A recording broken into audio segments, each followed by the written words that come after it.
Except where them haters, where them hoes, where them throws, you know what I'm saying? Cecil. Beyond the Picket Fence, Life Outside the Middle Class Bubble, an anthology edited by Marc Young. I got this book because I thought it was going to be actually just something about corporate communication. And they do have a section on corporate communication. Navigating Corporate Culture, How to Become Part of the Inner Circle, or at least not get fired, by Lawrence Kane.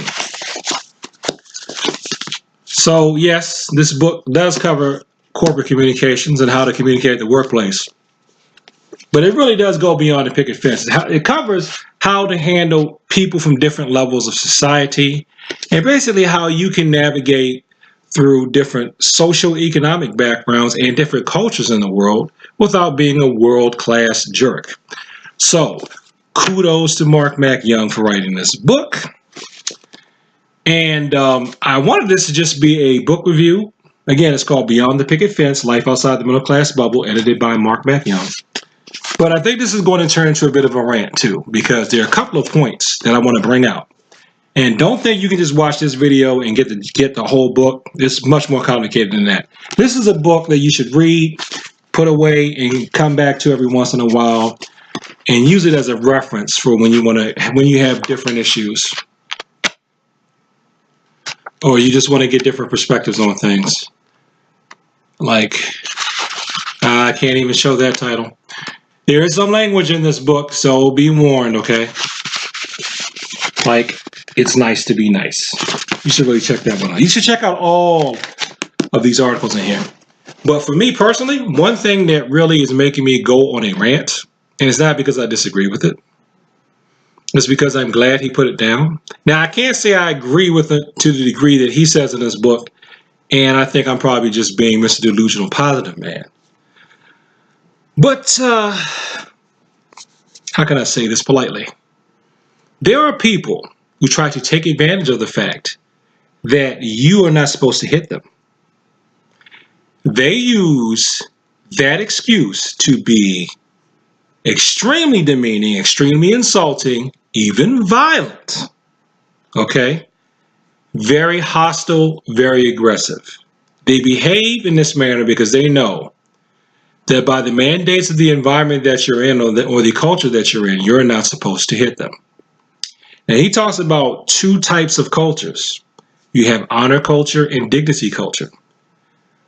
Dignity culture is how you're supposed to act, say, at work or at school, or how children are expected to behave in front of their parents. Honor culture is, don't you diss me. You've done something and my honor is at stake. So I am honor bound to retaliate with the same amount of force that you initiated on me.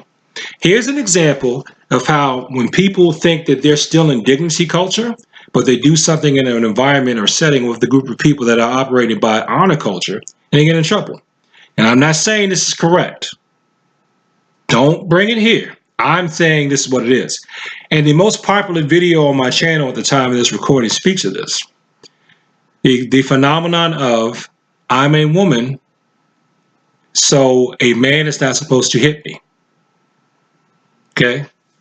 Now, and again, take it to the author of this book. The author's in this book. Perfect example of that going wrong.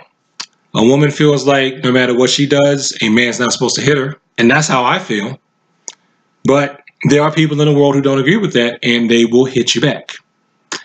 Now, the thing is, what he brings out in his book, and that's just one example, but in honor cultures, well, in some honor cultures, if a woman strikes a man, the man has been dishonored. And not only that, if it's a particularly violent subculture or subset of dishonor culture, he has to respond back with violence to discipline her, or he is seen as being vulnerable to his enemies, and he could be vulnerable to predators.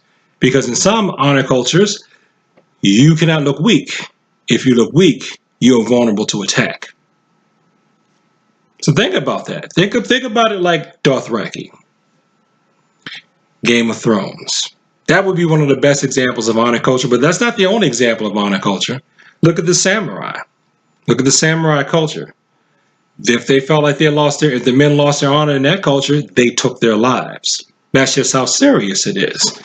But these days, where people get in trouble, and this is something he talks about in his book too, is you are assuming that the cultural norms that you have are always in effect wherever you go.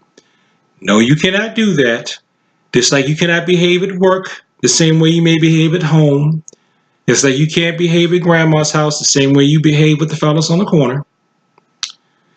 You have to know where you are and with whom that you are speaking at all times so that you can address and handle situations accordingly. And there's one other point, too, he brought on in this book, and that is this. Sometimes, I'm paraphrasing here, but sometimes, and I don't know if I can go all the way with him on this, but I know this does happen. I've come to this conclusion myself in some instances. Not all the time, but sometimes when you hear a story about someone being attacked, when you look into the story, you find out that the so-called victim did something that was extremely insulting. Something that you may think, oh, I'd slap that person if they did that to me, or I feel like slapping them, but I wouldn't do it, but I think about it. Well, there are people that actually will. And there are people that actually will because of the dictates of the culture or subculture that they're in, or because of the environment that they're operating in at the time. You have to be sensitive to that. You have to understand, and this is one thing that's really good that I really like about this book because it is life outside of the middle class bubble. He doesn't just talk about the streets. He normally talks about the streets in his books. He talks about foreign cultures. He talks about university cultures. Yes, universities have cultures. Any organization, large organization, has a particular culture. He talks about the office place. He talks about when you're a stranger in a strange land. Well, I should say they, not just Marc Young. Navigating corporate culture, how to become part of the inner circle, or at least not get fired. Functioning outside of your tribe at home. So you are dating a professional, we'll say person who handles violence. An acceptable stranger. And so on. Oh, and boundaries, how to set boundaries firmly but politely. Or when not to set boundaries politely. So this is a very deep book. I recommend it highly, and I please hope that you will go get this book. Please don't look at my brief book review and think, I got it, I don't need to read the book. No. Read this book, digest it. This is not meant to be something that you just read through once and then you're done.